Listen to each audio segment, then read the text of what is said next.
From San Antonio, Texas, home of the Alamo, the Riverwalk, and the World Heritage San Antonio Missions, this is the Exit Planning Coach podcast with John F. Dini. Designed to help advisors who work with business owners, John talks with top professionals in the exit planning field about best practices, marketing tips, and how to be more effective when working with owners. Now, here's John F. Dini. Hi, and welcome back to today's edition of the Exit Planning Coach podcast. I'd like to welcome our guest today is Steven P. Eschbach. Steve is a certified business intermediary. He's a certified financial advisor, is it? Analyst, certified financial analyst. Sorry, Steve.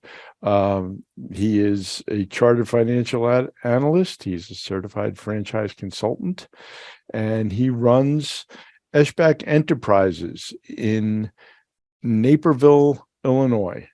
Let's see, give you some bio on Steve. He's done real estate and business brokerage transactions for over 40 years, ranging from under 100,000 to over 15 billion. Did you really sell a $15 billion company, Steve? So no, I got to correct you a little bit in that I was involved in transactions up to that. Back in my former life, I did investor relations for publicly traded companies, and that's where the billions of dollars of market cap came in. Okay. Very, very few business brokers I know have done $15 billion transactions. But Steve does both business consulting and exit planning along with his brokerage business. He lives in Naperville and has with his wife, Kathy, since 2007. They have 3 adult children and 6.8 grandchildren. That is correct. It will be 7 grandchildren as of March. That's correct. So congratulations and mazel tov on that, Steve. Let me start out by asking you. It's you know, to those of us in the business, and this is an advisor to advisor podcast. So you know, when I talk about what we all know, it's just common knowledge, but it might be fairly obvious why a broker gets involved in exit planning. But why don't you tell us what led to that decision from you? So I have, over the course of my 6 or 7 years owning Transworld Business Advisors, have come to the conclusion that many business owners just don't understand everything that's needed to be involved with to either exit the business, B, get the business ready for a strategic acquisition, or C, maybe be part of a strategic acquisition on the selling side.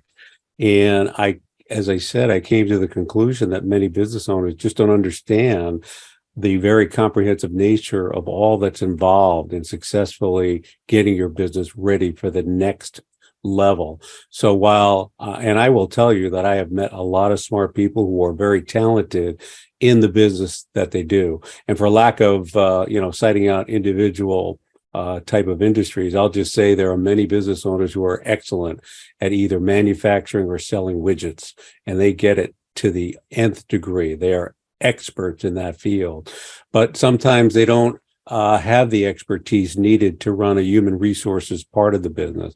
They don't have the in-house expertise to do the financial accounting, the operations manual, the marketing, the website presence. So there's a tremendous amount of broader experience needed to really get your business to the level that it needs to be for maximum valuation. I don't expect any business owner to be able to do everything. I don't do it all myself. I have a number of external people who help me do the various things that I'm not an expert at. But I think business owners need to understand that you have to have all these elements for you to get a business in the right condition for the next level of what you ever want to do, either exit or move on and be part of a strategic acquisition or do it yourself. Yeah, very, very definitely. And the right advisors too. Not everybody can do it. I often think not whatever the opposite of fondly is. About one transaction I tried to do where the guy was in a retail business that involves a lot of slip and fall claims. And he had a personal injury attorney that defended all his slip and fall claims. And when it came to selling, he said, well, this is my lawyer, and please don't let me ever do a deal with a personal injury attorney again. Well, if I can add a little bit to that, there was for my chartered financial analyst designation, part of the program was getting competent legal assistance. And I stress the word competent legal assistance because there are many lawyers, like you said. There's personal injury lawyers, there are transactional lawyers, there's estate planning lawyers. And the emphasis on getting competent legal counsel is not, do you get a smart legal person, but are they a legal expert in the right area? Right. And I've actually had a transaction where the seller actually called their estate planning attorney and asked for help on selling a business. And that person was very, very educated and learned in the litigation and legal process, but not so much on business transactions. So you have to get the right players, like you said. You have to get the right players involved to actually help you out to the best that they can. Very definitely. Let me ask you, on your website, and it's actually trademarked, you have the S curve, which is kind of cool. Why don't you explain that to us a little bit? Well, so many business owners are not aware that there is a concept out there called the S curve, and that explains your business cycle. And you got to think of the S as an italicized letter S. So basically, you're starting from the left-hand side where the S kind of starts going toward the bottom, and that is what I would call the first phase of a business cycle. And basically, you're investing in your business. So at this point in time, you're getting whatever investment you need in employees, in manufacturing equipment, in getting office space. So typically what happens in the earlier part of a business cycle is that you're investing in your ability to take your business to the growth stage. So at the bottom of the S is the trough where your investment should stop, although it never does stop. But the time when you are having no money come in, but you're investing dollars and getting the business ready to take off, that's where you start beginning what I would call the advanced growth stage. Now, of course, there are various levels of growth. You have startup growth, you have mid growth, you have to the point where you're almost approaching excess or approaching capacity. You should be watching where you are on that S curve. And I call it S because it kind of rhymes with S, but you have to watch yourself where you are on that growth cycle, because you should be planning your next phase of whatever you're going to do while you're on the accelerated growth phase. I have had the unfortunate pleasure, or the unfortunate demise, if you will, of meeting many business owners who were well past maturity. And in fact, they were on the point where they were declining. So the revenues were not growing. They were either stagnant or declining. Their profitability was either stagnant or declining. So the reason why I bring this principle up, the S curve, is that, and you know it yourself, John, that you should be planning your exit strategy from day one, from the minute you start your business. Not to say that it becomes a top 10 item, but it should be in the top 10 things of what you're thinking of to do in order to be prepared for that next level of whatever your opportunities are going to be. You know, it's funny. I do a lot of job search networking and career development networking because I've been transitioned out of executive roles 6 times in my career. Oh, but wow. You never know. Yes. But you never know when someone's going to call you up and say, hey, Steve, I'd like you to come work for my company. Or, hey, John, I'd like you to come work for my company. Send me your latest resume. Well, the same thing can be said of a business. You have to have all your business processes, your financial accounting has got to be all up to date. Your marketing should be up to date. Your data processing, whatever you need, you have to be making sure that you are ready for whatever happens at that particular time. So the S curve is a way for you to kind of keep tabs on where you are in your business cycle. If you are approaching what we call the mature stage, you can do one or two things. Either you get yourself ready to sell it to someone else who can take it to the next level, or you as a business owner have to decide that I either have to expand my operations, or I have to strategically acquire to continue that growth. Because if you get to the top of the S curve, which is mature, and start on your way down, it's going to be tough to get yourself back going again. That's the whole concept of the S curve, or the S curve, as most business owners know about it.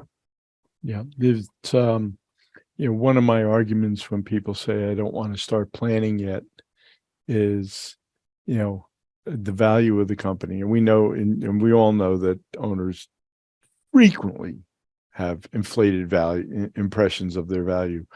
But I said I tell them without rational outside third party opinion, if somebody came in and put an offer for your business on the table tomorrow morning, how would you know if that is the best offer you may ever see? That's an excellent point, John. And many don't know that. Many do not know that. Yeah. So describe your typical first meeting with a client prospect. How do you get referred, number one, and then how do they find you? It doesn't have to be a referral. Most of us live on our referrals. And then how do you approach your first meeting with them? So let me start with the first part of that question. How do you get people interested in speaking with you? So earlier on, you're going to do your traditional marketing. So you're probably doing direct mail and you're just sending out letters to business owners or postcards to business owners or just handing out collateral material and just saying, have you ever thought about selling your business? And you just get your initial meetings from that early process. This happened 6 or 7 years ago when I started my Transworld Business Advisor portion of my business. And that's how I got meetings with individuals. As you get later in the process, so when I get to year 4, 5, and 6, now I've done a lot of networking. I've met a lot of people, circle of influence networking context, which I'm sure most of your advisors knows what that is. Your lawyers, your accountants who deal with business owners all the time, your marketing people who deal with business owners all the time. So they begin to know that you, Steve Eschbach or whoever you are, can assist them in getting them to the next level. Clearly, I can do the real estate side of a business transaction. I can do the business sale and acquisition side. But I've also come to realize that some people need a lot of assistance in terms of getting the right players involved to maximize that value for the right opportunity when it comes.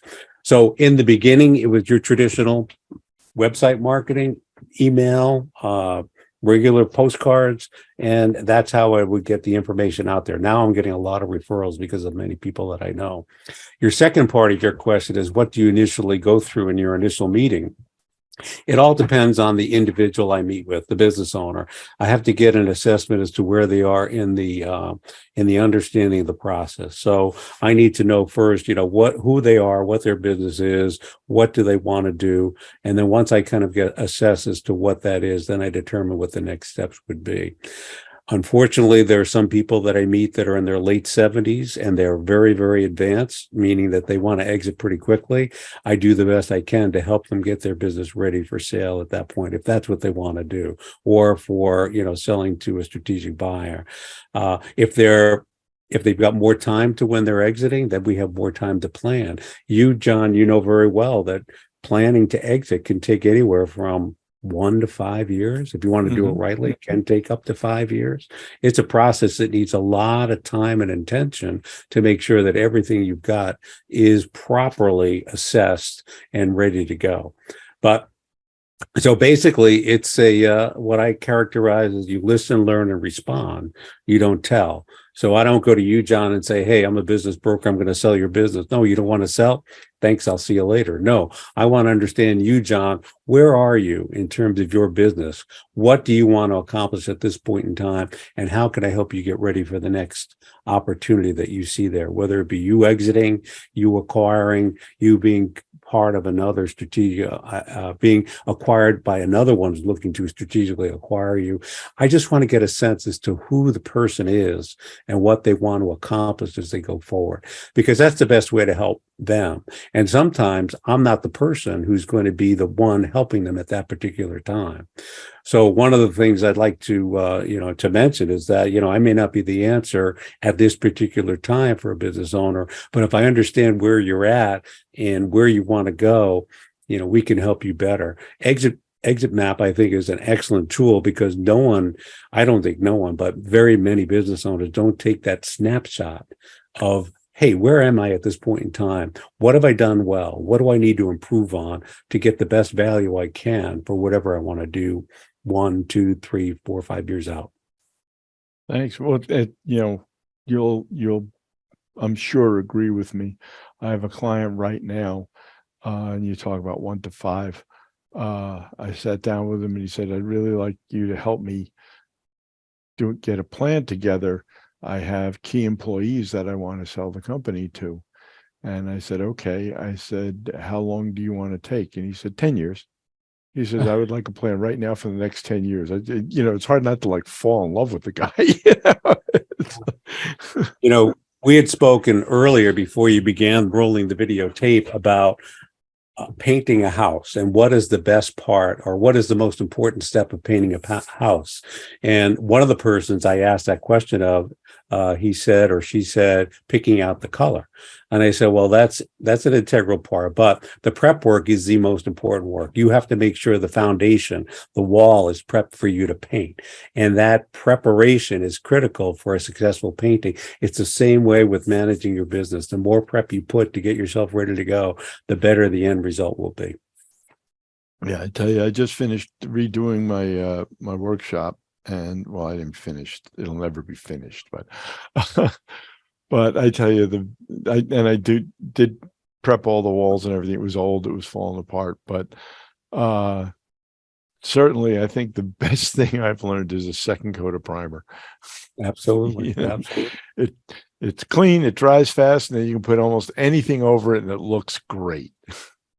The other analogy I often bring up is when you're selling your home. Many people have bought and sold homes more than once or twice in their lives. I've done it 3 or 4 times. And there's a significant amount of prep work in terms of getting your house ready for sale. Same thing. You got to paint the walls. Are there any leaks in my window? Is the HVAC in good repair? All of this has got to be done before you even put your house on the market. So that prep work is critical because you don't want people coming in and say, hey, I just took a look at downstairs and you got a couple of things in the corner there that look a little strange.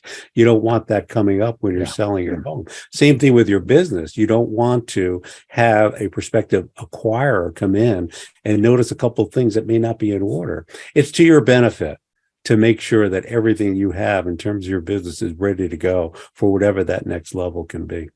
Sure. And I used to tell when I was listing companies, when I was brokering actively, I used to tell them all the time, put it all on the table up front.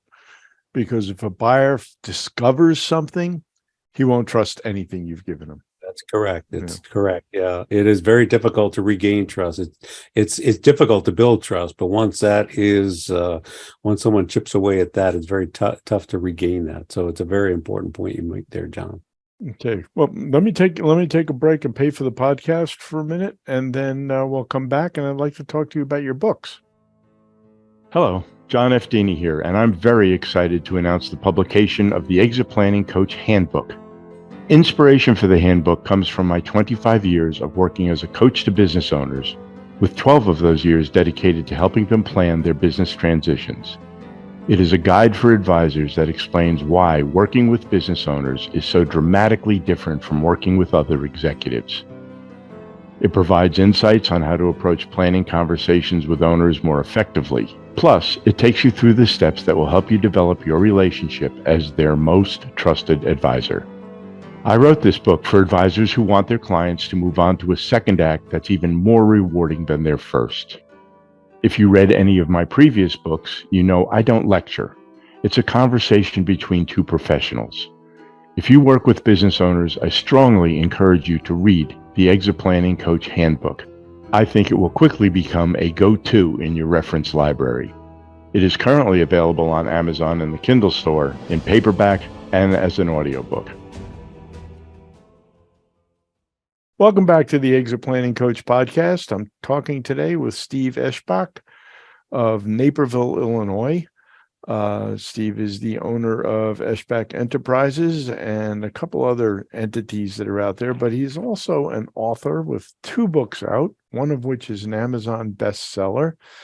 And Steve, why don't you tell us, as an author myself, I have different reasons for writing books. Sometimes it's for a specific purpose. Sometimes it's just because I have to get it out.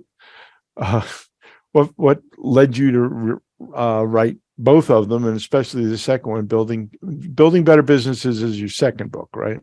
It is. So I'm going to start with the first one, which is called Link, Learn, Leverage: Why Networking is Your Greatest Asset. So that one is an interesting book because I wrote that probably 5 years ago. I wrote it as a job search and career development guide for networking to get your next job or your next career. And then as I was in transition back in 2015, I started getting the inkling to getting back into the entrepreneurial market. So I was going to become a business owner once again. I was one back in 2006. I was going to do it again, or I should say back in 2006. Now I was going to do it again in 2016. And I rewrote the book because I'm a firm believer that everything you do on a networking basis for job search and career development also is applicable to business development. So for example, staying in touch with your networking folks, just to remind them of who it is you are, what you do, say with job search, who it is you are, what you're looking for, following up. Sometimes people don't realize in that book, Link, Learn, Leverage, there's a stat that says most business activity that ends up in a sale doesn't happen until the 5th to 12th contact. So in other words, it takes sometimes 5 to 12 touches for a product or a service to be sold. And it's amazing, but 80% of the business is done after the 5th or through the 12th contact. So if you think 3 times touching someone is going to get the job done, it doesn't. And the other thing too, there's another chapter in that book that talks about, is it 1-on-1 or 3-on-3?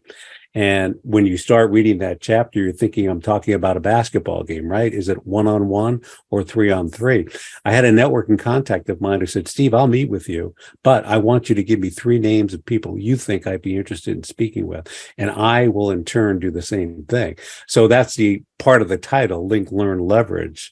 Basically, you're leveraging your contacts to get additional introductions. And I'll tell you, there's nothing greater than not only another introduction, but an introduction that's referred to by someone else.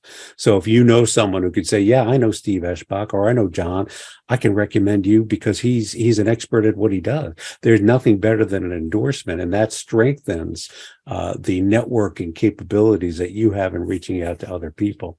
And there's many other parts of the Link, Learn, Leverage, but stop and think about it, John. How many people are in your networking circles, right? And how many of those you reach out to from time to time, and how many of them say, oh, Steve, it's good to hear from you. But you have to be out there and you have to remain visible, because remaining visible is critical for them coming back down the road when something comes up and reminds them of, hey, I know someone who can do that. So that was the first book. That was the first book. The second book was Building Better Businesses, Leveraging Lessons Learned. And that is a different component. All right. This one, I have to point out, not to interrupt, but I have to point out, you like alliteration. I do. Absolutely do. There's another book that's going to have 3 P's to it, but I'm going to save that as a surprise to my readers. Okay, we'll get that on next time. Yeah. But getting back to Building Better Businesses and how that book came about, as you know, I deal with a lot of people. I meet a lot of people. So this is an interview, actually a series of interviews with 12 different people who are telling me, in their opinion, number one, how they got to start, just like you did with me. Steve, tell me a little bit about your background. That's what this book is about. But we have other subject matter experts that give me or give us their interpretation of what builds a better business.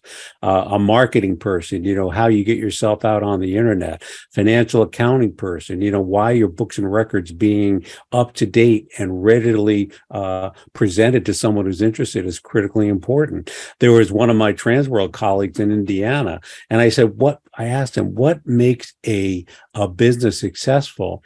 And his first and foremost comment was, it's passion for what you do. And people can see this. If you meet people day in and day out, and you can tell by the way they present themselves as to whether they really they love what they do and they care about that. One of the other things about building better businesses, which is an interesting component, is that you and I have done so many business transactions, and you stop and think about it, it's usually a multiple of cash flow, percentage of revenues, and that's the mathematical formula of coming up with a value. And of course, it varies by size. Your Main Street businesses are valued differently than your small to middle sized businesses, your strategic acquisitions. There are multiples that vary depending on what type of business you're selling or what type of business you're acquiring. But the key thing is that there is an emotional component to what we do. And it shows up during the negotiations. It shows up during the closing. This is where all the emotions, and particularly with the smaller businesses, if you know someone that's been in business for 20 or 30 years and they have a very good relationship with their clients, they care about putting them in the right hands after the transaction is done. So it may sound kind of amazing, if you're doing business transactions day in and day out, and yes, it's a multiple of cash flow, percentage of this, percentage of that. Well, there's a human element that makes a lot of sense. A lot of business owners, believe it or not, when they want to sell their business, they get afraid that the acquiring entity coming in is going to get rid of the people and bring in their own people. That's not the case. They actually appreciate the employees that are on board with the existing business because they are integral to that business getting to where it was today. So they're not going to come in and wipe the slate clean and start fresh. No, there's so much value built into the relationship part, your employees, your vendors, your suppliers, your customers, your distribution channel. All these relationships are critical. It's tough to put a value on that, John. You and I both know that. It's tough to put a value on it. Yes. Well, that's why we preach the coaching part of it, the front end part of it. Yeah. So, John, just to summarize real quickly, these 2 books that I wrote are based on my experiences in dealing with people and getting to where I wanted to go. The funny story is that my son asked me, he said, "Dad, I got this opportunity with this particular company. Do you know someone that works there?" And I said, "No, I'm afraid I don't, but I do know the wife of the CEO. Do you think that would work?" And he said, "Yeah, I think it would." So I was able to approach the wife, who in turn presented my son's resume to the CEO, and he's been there for 10 years now. So a lot of times, one of my philosophies is that, you just never know. And sometimes just asking a question, "Have you ever thought about this?" Or, "Dad, do you know someone there?" "Well, no, but I know someone who's married to someone there. Maybe that'll get you there." You just never know. You just have to be able to mention these things and just see where they go. But the other thing, too, these books are also about listening, learning, and responding, not so much. The last thing that you want to do is just present your business card and say, "Hey, if you want to sell your business, I can help you." No, I'm interested in where you are, what phase you are in your business cycle. What have you done? What's been successful? What do you want to do that you think will get you to the next level?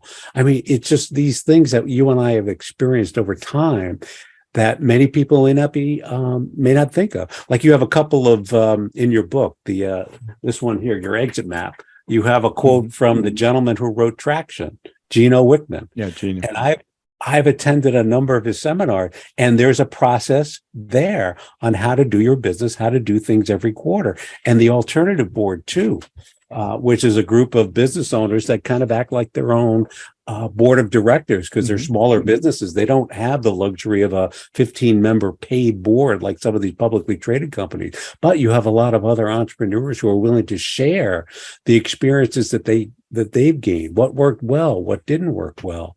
It's amazing. Too many of us think that we are on an island and everything we do is something that no one else does, when in fact, so many people do. It's not that we make mistakes, okay? I'm a firm believer. I've been in business for 40 years, and I don't want to sound conceited or arrogant, but I don't make any mistakes anymore. However, I do suffer a lot of very expensive learning experiences. And like they say, you can't succeed unless you try. And if you don't try, you definitely won't succeed. But you stop and think about it. Thomas Edison, how many unsuccessful light bulbs did it take him to get to the successful light bulb?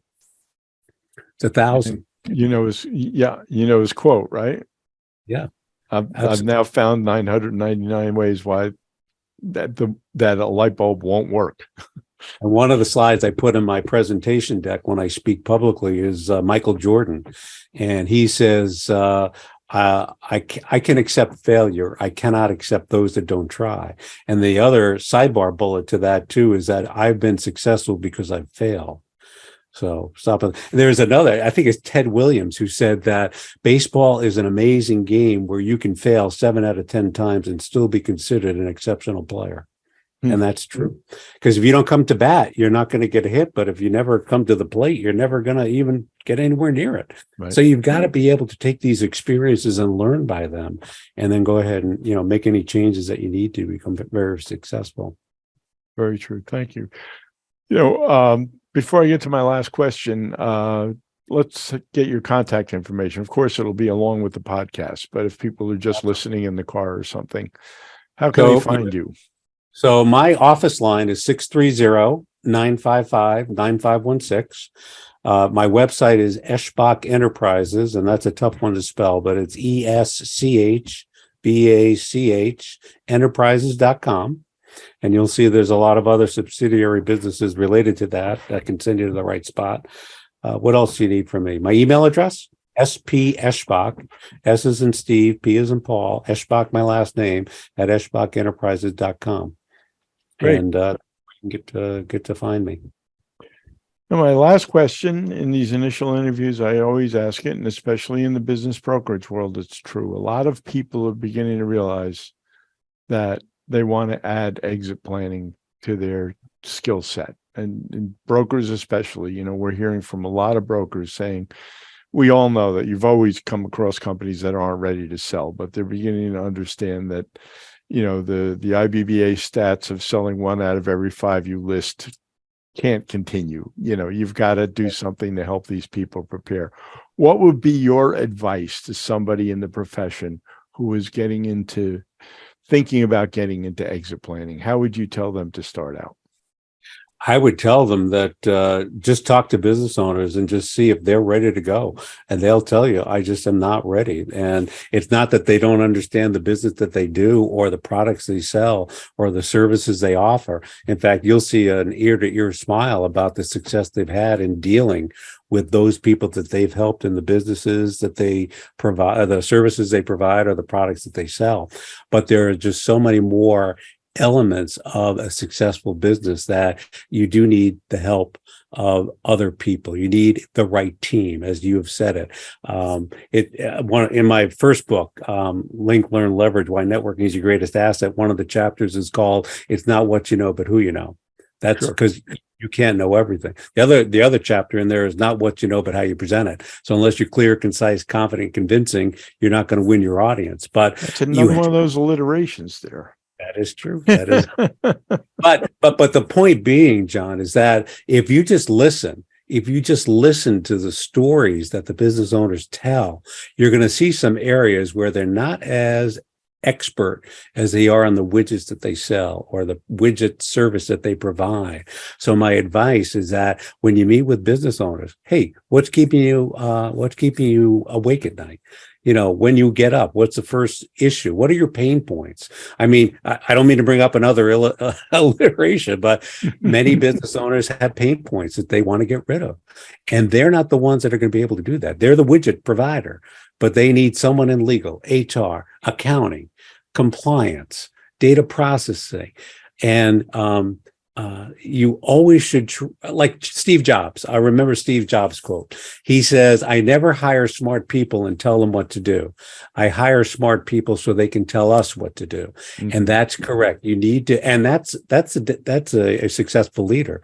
It's not that you're telling everyone what to do, but you are showing by what you learn from others how to do it. You're rolling up your sleeves and getting involved. But again, you can't roll your sleeves up in everything. I can't build a house, so I bring in a contractor to do it. But at least I know contractors who can help me do it. That's the thing. You need to develop a network and surround yourself with people that can help you be successful. You're not an island. You're not a single person on an island. You have a lot of people out there with subject matter expertise that are willing to share and help you be successful. They'll ask for you to do the same thing, but unless you ask, you're never going to know. And that's my advice. Just seek advice from other people. Well, thank you very much. It's been a pleasure. We'll be doing Absolutely. More of these down the road, and I hope you'll be available to do it again. I had a great time today. I did too. Thank you so much, John. I appreciate the opportunity to spend some time with you. It's terrific talking to you, Steve. I hope your audience got some valuable information out of this. I don't see how they couldn't, because we've got a really smart audience. I agree. All right. Thanks so much. Thanks, Steve.